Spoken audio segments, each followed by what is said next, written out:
A'udzubillahi minasyaitonirrajim. Bismillahirrahmanirrahim. Assalamualaikum warahmatullahi wabarakatuh.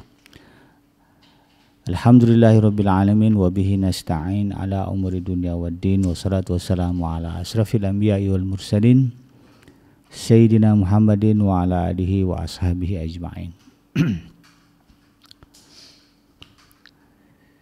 Ya alim Allahumma alimna ma yanfa'una wa anfa'na bima 'allamtana wa zidna ilma wa arina al-haqqa haqqan warzuqna ittiba'ah wa arina al-batila batila warzuqna ijtinabah.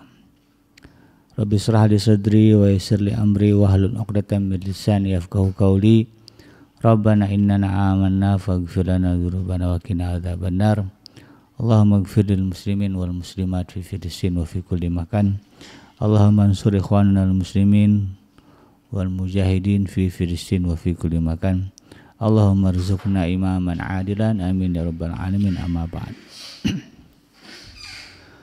Alhamdulillah, segala puji dan syukur adalah milik Allah, Tuhan semesta alam yang telah menciptakan kita, dan karena rahmat dari Allah Subhanahu wa taala kembali kita berjumpa di channel YouTube iDream TV dalam program Keluarga Muslim, di mana insyaallah kita akan coba menggali dan mempelajari apa saja yang bisa kita lakukan untuk membangun apa yang disebut sebagai keluarga yang sakinah, ya, di mana di dalamnya ada mawaddah dan juga rahmah. Tidak lupa kita baca salawat dan salam. Allahumma sholli ala sayyidina Muhammad wa ala ali sayyidina Muhammad. Assalamualaikum ayuhan nabi wa rahmatullahi wabarakatuh. Semoga Allah terima salawat dan salam yang kita baca dan dilimpah curahkan kepada para nabi dan para rasul, wabil khusus ya Rasulullah Muhammad sallallahu alaihi wasallam. Dan semoga kita termasuk ke dalam kelompok orang yang akan berbahagia ketika berjumpa dengan Allah nanti di yaumul mahsyar, dijauhkan dari siksa api neraka, dimasukkan ke dalam surga dan dipertemukan dengan Rasulullah sallallahu alaihi wasallam insyaallah, amin ya rabbal alamin. Sahabat iDream yang dirahmati Allah dimanapun Anda berada, di dalam program Keluarga Muslim kali ini saya akan mengangkat satu tema yaitu tentang memahami bahasa cinta seorang ayah.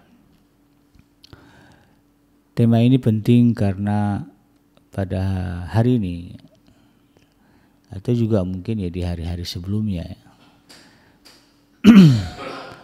banyak anak ya, atau juga mungkin pasangan terutama istri ya, yang kemudian tidak bisa memahami bahasa cinta seorang lelaki ya. Istri tidak bisa memahami bahasa cinta suami, anak tidak bisa memahami bahasa cinta ayah, sehingga kemudian lahirlah ya, apa yang disebut dengan anak durhaka, istri yang durhaka, begitu kan. Bahkan tidak sedikit yang kemudian terjadinya perceraian, yaitu pecah dalam rumah tangga gara-gara ini, ya, gara-gara istri yang tidak memahami bahasa cinta suami, anak yang tidak bisa memahami bahasa cinta ayahnya. Sebelum lebih jauh ya, saya coba mengupas hal ini. Allah Subhanahu wa taala berfirman di dalam surah Al-Ahqaf ya, di ayat yang ke-15 ya.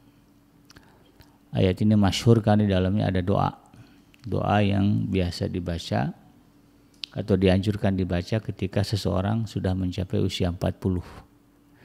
Uniknya, sebelum Allah mengajarkan kita doa itu ya, doa ketika usia 40, redaksi ayat ini sudah didahului dengan perintah ya, perintah kepada manusia, artinya seluruh manusia ya, untuk berbuat baik kepada orang tuanya. Dan penekanannya lebih kepada ibu. Itu ya. Allah Subhanahu wa taala berfirman di dalam surah Al-Ahqaf ayat yang ke-15. A'udzubillahi minasyaitonirrajim. Wa wasainal insana biwalidayhi ihsana. Hamalathu ummuhu kurhan wa wada'athu kurhan wa hamluhu wa fisaluhu salasuna syahran hatta idza balagha ashuddahu wa balagha 40 sanatan qala rabbi auzi'ni an ashkura ni'mataka allati an'amta 'alayya wa 'ala walidayya wa an a'mala shalihan tardahu wa aslih li fi dzurriyyati inni tubtu ilaika wa inni minal muslimin. Shadaqallahul azim. Ayat ini sahabat hadirin yang dirahmati Allah, kalau kita gali ya ada banyak rahasia di dalamnya, termasuk ya fenomena adanya seorang istri yang tidak bisa memahami bahasa cinta seorang suami, dan adanya anak ya, yang tidak bisa memahami bahasa cinta ya. Di mana ya fenomena itu disebutkan di dalam ayat ini, ya nanti kita bahas. Namun demikian, yang paling kita harus ketahui adalah bahwa Allah Subhanahu wa taala ya, telah memerintahkan kepada kita, siapapun kita, ya, di mana Allah menyebutnya dengan kalimat wawasaina, ya, kami telah mewasiatkan. Ya, jadi ini perintah yang sifatnya khusus ya, dan harus disampaikan turun-temurun. Wasainal insana biwalidayhi, dan kami telah mewasiatkan manusia atau telah perintahkan, dan kami telah memerintahkan kepada manusia untuk berbuat baik kepada kedua orang tuanya. Ya. Jadi Allah memerintahkan kita, suka tidak suka, rela tidak rela, untuk berbuat baik kepada orang tua kita. Ya, kalau bicara orang tua berarti sepaket ya, ayah dan ibu. Karena nggak ada ibu yang bisa melahirkan anak tanpa ayah, ya, tanpa laki-laki, kecuali Sayyidah Maryam. Ya. Di luar itu ya tidak ada yang bisa. Ya. Kita lahir ke dunia, ya, syariatnya adalah melalui pertemuan antara ayah dan ibu kita. Ya. Makanya kemudian sepaket ayah dan ibu. Kami telah memerintahkan kepada manusia agar mereka berbuat baik kepada kedua ibu bapaknya, kepada orang tuanya. Ya. Lalu kemudian dijelaskan di dalam Al-Quran, hamalathu ummuhu kurhan. Ya. Ya, karena ibunya dulu ya, telah mengandungnya dengan kesusahan. Ya. Bahkan tidak hanya itu, kata Allah, wa wada'athu kurhan. Ya. Dan juga dia telah melahirkan dengan susah payah, ngandungnya susah payah, melahirkannya juga susah payah. Wa hamluhu wa fisaluhu salasu syarhan, bahkan bukan selesai lagi penderitaan seorang ibu, ya, tetapi juga menyusuinya, ya, ya, selama 30 bulan atau 2 tahun, gitu ya. Ya. Mengandungnya susah payah, melahirkannya susah payah, lalu kemudian menyusuinya selama 30 bulan atau 2 tahun. Dari ayat ini, sahabat Adrim yang dirahmati Allah, begitu kan, maka menjadi harus menjadi pemahaman bagi kita bahwa Allah Subhanahu wa taala telah memerintahkan kepada manusia untuk berbuat baik kepada orang tua karena jasa mereka. Asal kita sudah dilahirkan saja ya ke alam dunia ini begitu dengan selamat, gitu kan, itu sudah jatuh kewajiban ini. Karena orang tua, terutama ibu ya, ayah dan ibu lah ya, kalau mereka tidak mau ya bayi yang ada di perutnya itu lahir, ya mereka bisa menggugurkannya. Kalau mereka tidak sayang kepada apa yang ada di dalam perutnya, itu mereka bisa menggugurkannya. Ya, banyak fenomena sekarang kan, ada bidan-bidan ya yang melanggar, ya bahkan oknum lah ya, oknum bidan, oknum dokter, bahkan ada juga ya dukun-dukun beranak ya buka praktek untuk menggugurkan kandungan. Kasusnya banyak, muda-mudi gitu. Datang berdua minta digugur, banyak kasus begitu ya. Dan beberapa di antaranya sudah ditangkap, ya diproses oleh kepolisian. Jadi kalau orang tua kita tidak sayang kepada kita, maka nggak akan bisa lahir kita gitu ya. Dia akan memilih untuk menggugurkan ya, dengan alasan apapun begitu ya. Maka ketika kita sudah lahir ke alam dunia, nah itu menjadi satu bukti bahwa orang tua punya kasih sayang, punya cinta kepada kita. Ayah kita mencintai kita, ibu kita apalagi karena dia memiliki pengorbanan yang lebih ya. Dia harus mengandung selama 9 bulan, paling cepat 7 bulan ya. Nanti bayinya masuk inkubator gitu ya. 9 bulan ya. Lalu kemudian setelah mengandung, melahirkannya ya. Lalu kalaulah tahu ya anak-anak kita ini bagaimana sakitnya ibu melahirkan ya, tentu mereka akan berpikir 2 kali untuk durhaka kepada ibu mereka. Melahirkan normal itu sakit ya. Oh nggak sakit ya, bikin sekarang pakai sesar. Oke, sesar juga bukannya nggak sakit ya. Nanti selesai sesar itu kerasa itu perihnya, namanya juga perut dibelah gitu ya, dijahit itu ada bekas-bekas sakit yang kerasa. Susah payah yang melahirkannya. Dan kemudian ditambah lagi menyusui. Menyusui ini dalam banyak kasus sekarang, apalagi zaman sekarang ya, banyak bayi-bayi yang tidak bisa mendapatkan ASI ya, akhirnya harus minum susu kaleng gitu ya. Itu yang berjibaku untuk memenuhinya ya ayah dan ibu gitu kan. Pagi kalau malam-malam bikin susu kadang-kadang gitu ya, ngantuk-ngantuk ya ayah bangun gitu ya, manasin air, sterilin botol, lalu kemudian bikin susu ya supaya anaknya kenyang. Jadi kalau kita mau merunut ya bagaimana pengorbanan ya, ayah dan ibu kita ketika kita masih kecil, maka akan nampak bagi kita bagaimana cinta itu ada pada ayah dan ibu kita. Jadi ayat ini sahabat yang dirahmati Allah ya, di satu sisi menggambarkan bagaimana ya, pengorbanan seorang ayah dan ibu ya, untuk kemudian melahirkan seorang anak ya, paling tidak dia ada cinta gitu. Karena kalau dia nggak ada cinta ya, dalam diri seorang ayah, katakanlah ada ayah yang memang tidak bertanggung jawab ya, itu ya. Anak lahir dia ngilang, banyak kasus begitu ya, terutama di negara-negara yang miskin ya. Negara nggak berkembang seperti kita, negara maju juga banyak ya. Anak lahir ayahnya hilang. Tapi tetap ya itu masih menandakan bahwa dia punya cinta. Kalau dia tidak punya cinta, maka dia akan suruh itu ya ibu kita untuk menggugurkannya. Bahkan tidak sedikit ya ibu-ibu yang sedang mengandung ya atau ketahuan positif hamil ya itu dibunuh. Sama yang menghamilinya, itu banyak kasus. Jadi ketika ayah membiarkan kita hidup di dalam perut ibu kita, itu tanda cinta itu masih ada, cinta itu ada.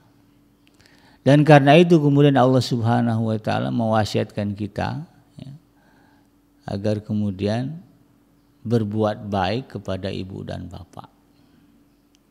Apapun kasus yang kita hadapi, ya, mungkin ada anak yang merasa ayahnya durhaka itu ya. Kalau ayah durhaka urusannya dia dengan Tuhan. Ya. Dia dengan Allah Subhanahu wa taala urusannya. Ya. Jadi bukan urusan kita. Ya. Kita dapati fakta atau kenyataan ayah kita tidak memperhatikan kita, tidak bertanggung jawab atau kurang bertanggung jawab dan sebagainya. Ya, urusannya dia dengan Allah Subhanahu wa taala. Tetapi urusan kita dengan Allah Subhanahu wa taala adalah berbuat baik kepada ibu dan bapak. Ya, ada banyak kasus ya yang memang menyebabkan anak menjadi marah, kesal ya kepada ibu dan bapaknya. Itu kita tidak nafikan.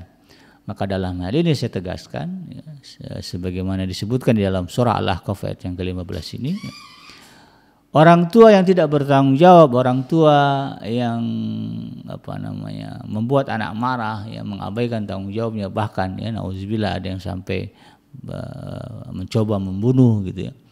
itu urusannya dia dengan Allah Subhanahu wa taala, bukan dengan kita gitu ya. Tetapi urusan kita dengan Allah Subhanahu wa taala terkait dengan orang tua ini ya perintahnya. Kita diwajibkan oleh Allah Subhanahu wa taala untuk berbuat baik kepada mereka. Kalau kita mengingkari kewajiban ini, perintah ini, maka kita akan berurusan dengan Allah juga.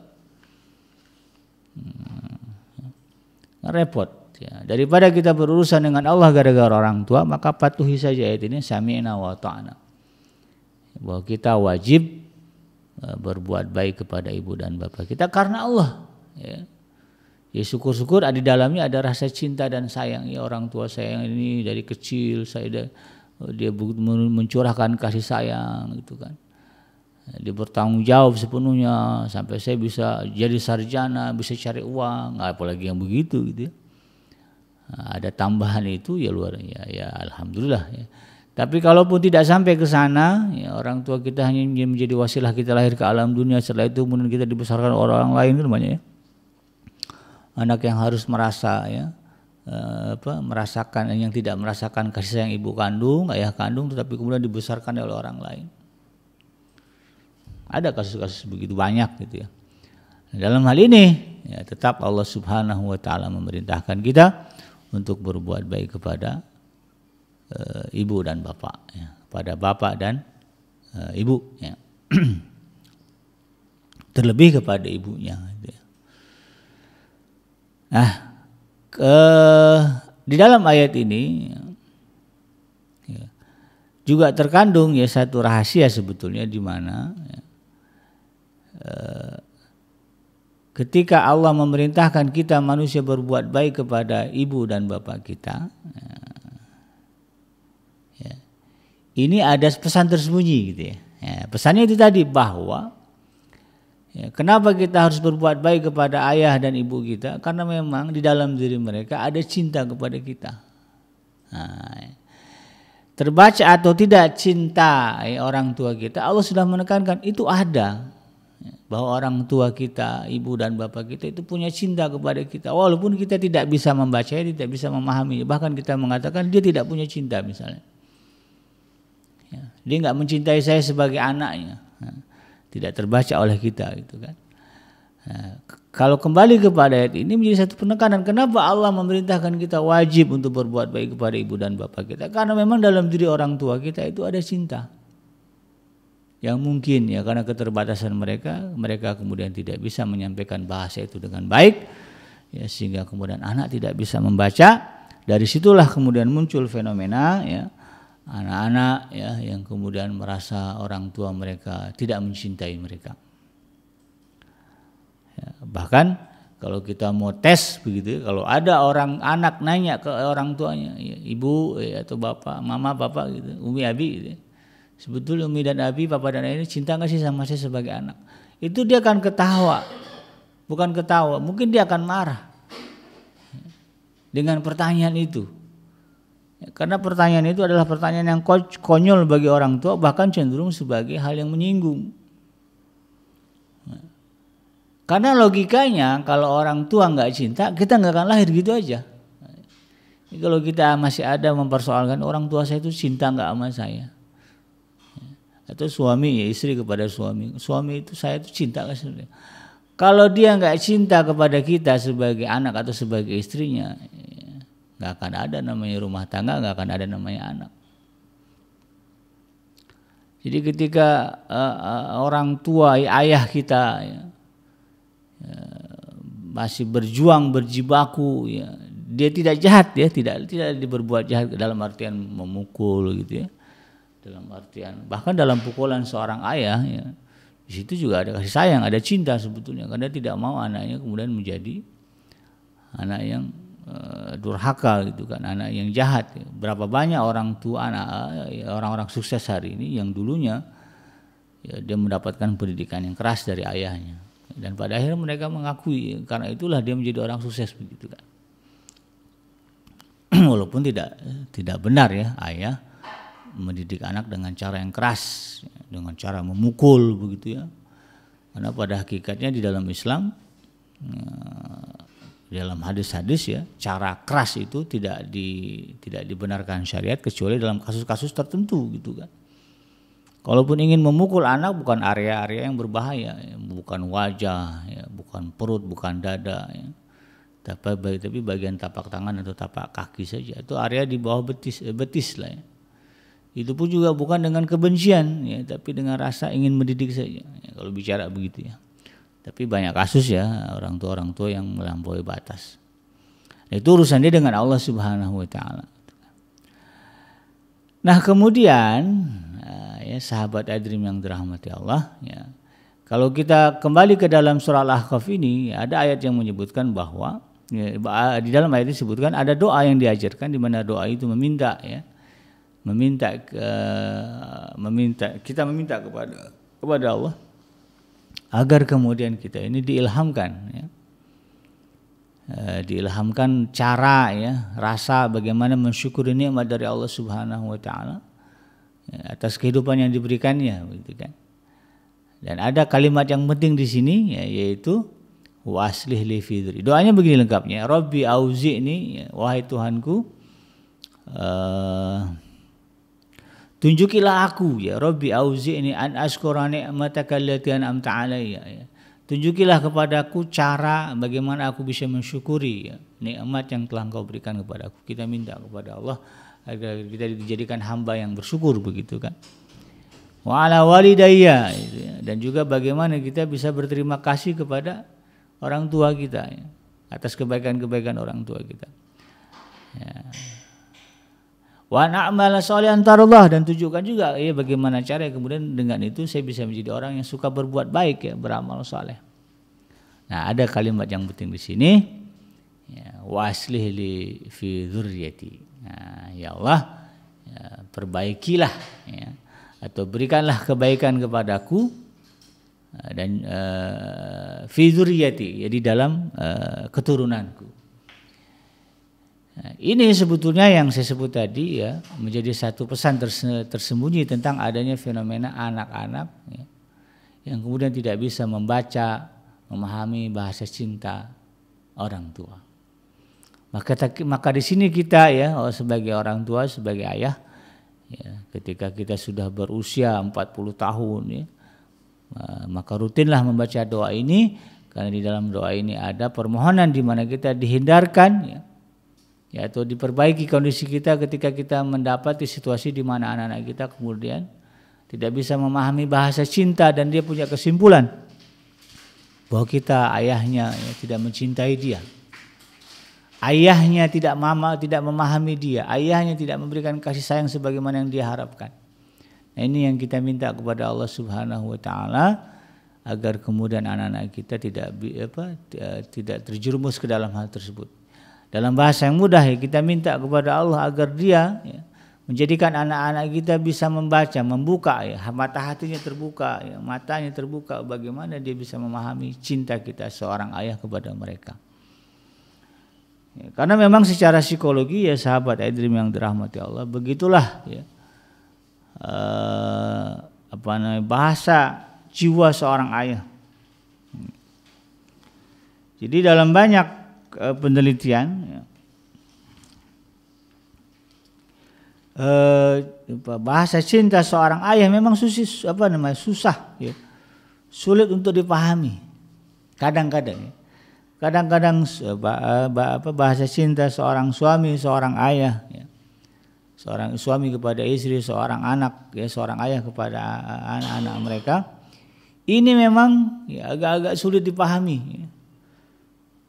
Susah untuk dimengerti karena ini menurut penelitian begitu ya, secara psikologi memang cinta seorang ayah, cinta seorang suami itu wujud ya, tetapi terpendam ya. Dia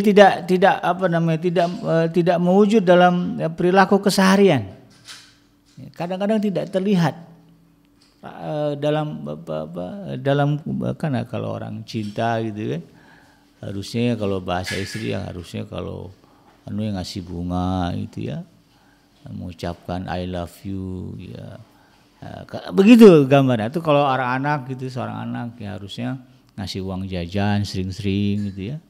Tapi kadang-kadang itu tidak nampak, menyapa, tapi tidak nampak. Dan itu bukan berarti dia tidak ada. Dia ada cinta itu, tapi kemudian terpendam.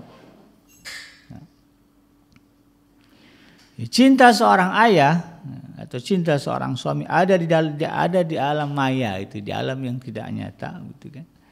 Bukan tidak nyata, alam itu nyata, tetapi dimensinya berbeda, gitu. Bukan dimensi berbeda juga. Ya, ada semacam pembatas kan, kita sekarang ini ada dunia nyata, ada dunia maya. Bukan dunia maya itu tidak ada, ya, dunia maya itu ada kehidupan juga. Makanya sekarang silakan warganet gitu ya, kalau zaman sekarang. Mereka ada.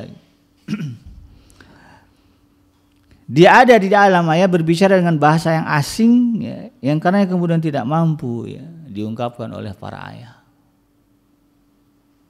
Ya dengan baik. Dan itu kemudian menjadi sebuah keadaan yang membuat ya para ayah menjadi bingung ya untuk bisa bagaimana memahaminya, karena memang ya susah ya untuk dipahami begitu. Dan bahasa cinta seorang ayah ya, kadang-kadang ya, keadaannya ya, membuat anak menjadi keliru ya memahami apa yang sebetulnya ingin disampaikan seorang ayah.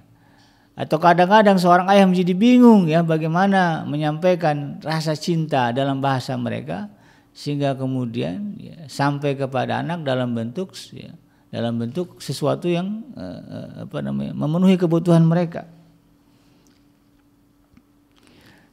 Sering sekali ayah kemudian keliru memahami apa yang dibutuhkan oleh anak ya, kalau kita berbicara cinta. Berapa banyak anak yang kemudian tidak mensyukuri ya nafkah, ya, uang, harta yang diberikan oleh orang tua mereka, karena mereka berpikir yang dia butuhkan bukan itu, yang dia butuhkan adalah kehadiran para ayah. Di sisi lain para ayah berpikir kehadiran itu tidak terlalu penting atau mungkin tidak penting kalau kemudian dia tidak bisa memenuhi materi anak-anak mereka. Ini kan sebetulnya dua sisi yang sama-sama baik, ya, tetapi kemudian tidak bisa dipertemukan. Anak berpikir orang tuanya tidak sayang kepada dia, padahal semua kebutuhannya dicukupi. Coba perhatikan ya, ini untuk anak-anak yang merasa orang tuanya tidak sayang lantaran jarang hadir ya, atau jarang ketemu, jarang komunikasi. Lalu kemudian berpikir orang ayahnya tidak sayang kepada dia, padahal kebutuhannya, makan minumnya, internetnya, gitu ya, gadgetnya, kendaraannya dipenuhi oleh orang tua. Ya, kalau Anda merasa begitu, coba tengoklah ya, pergilah ke panti asuhan, pergilah ke kampung-kampung kumuh. Coba perhatikan bagaimana kehidupan anak-anak yang kekurangan itu, apa yang ada di benak mereka. Ya justru yang ada di benak mereka apa yang ada pada kita. Bisa hidup, bisa tinggal di rumah yang bagus begitu ya.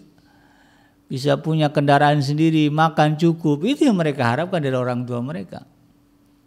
Walaupun setiap hari mereka ketemu orang tua mereka. Bahkan kalau kita perhatikan ya ada fenomena orang sekarang ini pengamen, pemulung gitu ya, kemana-mana bawa anak-anak. Saya nggak tahu itu anak mereka apa bukan. Saya beberapa kali melihat ya, seperti sekeluarga itu ya. Suami istri bawa anak 3, ngamen di jalanan keliling.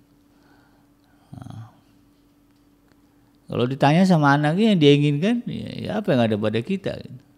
Maka apakah itu ya, bukan bentuk cinta kita ayah kepada kita? Ini harus menjadi renungan begitu ya. Kenapa itu terjadi ya BKJ gitu kan? Di satu sisi itu kan ayah mencintai anaknya, lalu kemudian mencurahkannya dalam bentuk bahasa seperti dia hanya fokus memenuhi kebutuhan rumah kebutuhan ekonominya, sehingga kemudian dia tidak bisa menemaninya mengambil rapot misalnya, tidak bisa ngajarinya ngaji, tidak bisa berinteraksi secara intens gitu kan. Ya, dia punya alasan juga itu kan, bahwa untuk memenuhi kebutuhan ekonomi dia harus pergi pagi pulang malam gitu kan. Hari Sabtu Minggu dia capek makanya dia tidur. Nah, itu ya. Atau kadang dia istirahat gitu kan. Karena dia harus menghadapi lagi hari Senin. Kadang-kadang yang kayak gini-gini ya, tidak dipahami oleh anak, tidak dipahami oleh istri. Nah, Jadi seolah-olah ada yang disebut dengan politik apartheid dalam rumah tangga. Karena kita tidak bisa memahami bahasa cinta masing-masing, ya, terutama kasusnya ya, istri yang tidak bisa memahami bahasa cinta suami, anak yang tidak bisa memahami bahasa cinta seorang ayah, maka kemudian ada istilah apartheid, ya, ada pemisahan di dalam keluarga kita. Kalau apartheid dulu kan hitam putih, ya, sekarang itu ya bahasanya. Anak merasa lebih cinta kepada ibunya daripada ayahnya. Ibu lebih menyayangi anaknya gitu daripada suaminya, padahal ya nafkah sehari-hari, peras keringat banting tulang ya. Kan berapa banyak suami yang kemudian harus mengosong, iya gaji itu hanya lewat aja ya, numpang lewat doang gitu ya. Akhir bulan masuk ke nominal gaji, lalu kemudian udah bergeser aja ya ke rekening istri. Banyak yang begitu ya. Tapi kemudian banyak istri-istri yang mengatakan, abang gak cinta sama saya hanya gara-gara dia tidak membelikan bunga, hanya gara-gara tidak bisa menemani jalan-jalan, hanya gara-gara hari Sabtu di Minggu dia gak mau kemana-mana, dia mau istirahat, pada istrinya pengen ke mall gitu kan. Lalu kemudian muncul bahasa seperti itu. Ya tentu ini ya, kalau Anda para istri, para anak ya ingin mengetahui ya bagaimana perasaan dia gitu kan, ketika hal ini dia ketahui gitu ya, ketika dia mendapati kenyataan anaknya berpikir ya bahwa dia tidak mencintai anaknya, istrinya berpikir dia tidak mencintai diri dia gitu kan, maka itu adalah satu hal yang sangat menyakitkan. Karena berapa banyak para istri yang tidak tahu ya bagaimana beratnya suami ya ketika berada di luar rumah mencari nafkah. Bagaimana perjalanan dia gitu kan, memenuhi kebutuhan ekonomi keluarga begitu. Banyak para anak yang tidak bisa memahami ini, itu kan bahasa cintanya susah dipahami, sehingga kemudian kalau udah begitu maka ada dua kutub tuh yang saling berlawanan gitu kan. Padahal hidup bersamaan di dalam satu rumah, tapi ayah merasa dikecewakan oleh anak-anaknya yang berpikir bahwa dia tidak mencintai anak-anaknya. Nah itu ya. Istrinya berpikir dia tidak mencintainya gitu kan. Satu sisi ya anak-anak juga berpikir ayahnya tidak mencintai mereka. Istri juga sama. Jadi ada dua kutub yang berlawanan. Maka kalau kondisi ini ya kita biarkan, jauhlah kita dari apa yang disebut dengan keluarga yang sakinah, mawadah dan warahmah. Lalu bagaimana solusinya Bikenji? Ya itu tadi solusinya Pak, kalau kita sebagai anak patuhlah kepada ayat ini, bahwa Allah Subhanahu wa taala memerintahkan kita anak untuk berbuat baik kepada orang tua kita apapun kondisi mereka. Ya, kalau kita mau berbicara sikap orang tua ya, maka bagaimana ya Nabi Allah Ibrahim alaihissalam kepada ayahnya ya, Azar. Udah diusir malah jadi anak, tapi Nabi Allah Ibrahim alaihissalam tetap berdoa kepada Allah. Bahkan dia meminta doa yang istilahnya tidak mungkin lah gitu ya. Dia minta Allah mengampuni ayahnya yang musyrik ya. saking disayangnya ya, saking dia ingin berbuat baik kepada ayahnya. Karena tergambar bagi dia bagaimana seorang cintanya ayah dia kepada dia sehingga dia bisa lahir ya, bisa selamat, bisa dewasa begitu kan. Maka menjadi satu hal yang sangat menyakitkan ketika mendapati kenyataan orang tuanya ya, tidak beriman kepada Allah, karena ujungnya adalah kehidupan yang menyengsarakan, neraka gitu. Mana ada si anak yang sayang kepada orang tua kemudian dia bisa santai mendapati kenyataan anaknya disiksa di dalam neraka, orang tua disiksa di dalam neraka. Pasti sakit. Sekarang aja di dunia kalau dilihat orang tuanya susah gitu kan, dia juga susah gitu kan. Apalagi kemudian mendapat kenyataan orang tuanya ternyata harus dimasukkan ke dalam neraka. Tentu di dunia saja dia berjibaku ya bagaimana supaya orang tuanya selamat.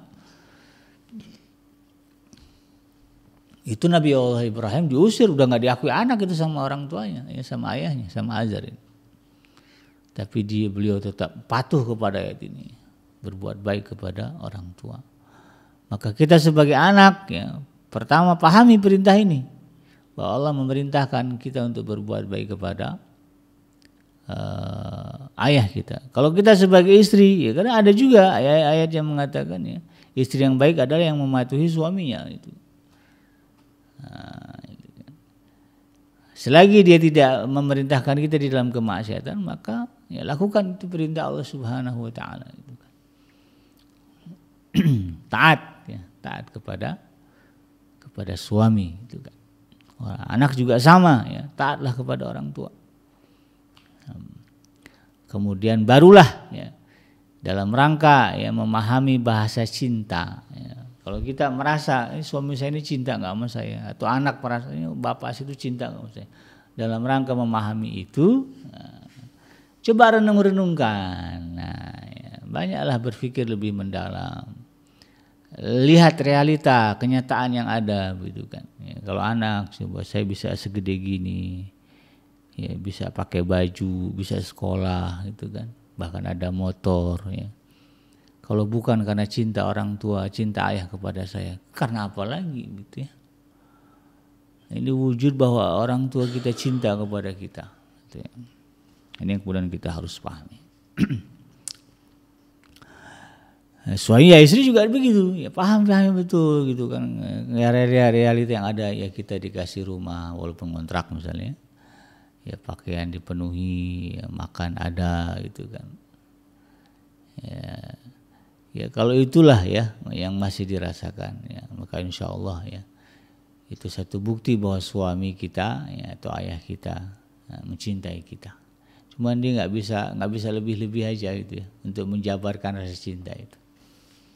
Itulah para lelaki ya, itulah para suami yang kadang-kadang memang ya tidak bisa berkata-kata untuk mewujudkan, menggambarkan apa yang ada di dalam diri mereka sebagai bentuk cinta dan sayang kepada keluarga mereka. Nah, karena itu ya bagi para suami, para ayah ya rajin-rajinlah baca doa ini ya, agar kemudian Allah Subhanahu wa taala membantu kita untuk meluruskan persepsi-persepsi yang salah ya dari istri dan juga anak-anak kita ya. Baca doanya, Rabbi auzi'ni an azkura ni'mataka allati an'amta 'alayya wa 'ala walidayya wa an a'mala shalihan tardahu wa aslih li fi dzurriyyati inni tubtu ilaika wa inni minal muslimin ya. Yang mudah-mudahan dengan rutin membaca doa ini Allah akan meluruskan ya persepsi-persepsi yang salah dari anak-anak kita, dari pasangan kita, sehingga kemudian cita-cita kita mewujudkan keluarga yang sakinah ya bisa dikabulkan oleh Allah Subhanahu wa taala. Demikian sahabat Adrim yang dirahmati Allah, mudah-mudahan bermanfaat, yang benar dari Allah Subhanahu wa taala dan yang salah semata-mata lahir dari kealfaan dan kelapan saya pribadi. Subhanaka Allahumma rabbana wa bihamdika asyhadu an la ilaha illa anta astaghfiruka wa atubu ilaik. Walhamdulillahirabbil alamin. Assalamualaikum warahmatullahi wabarakatuh.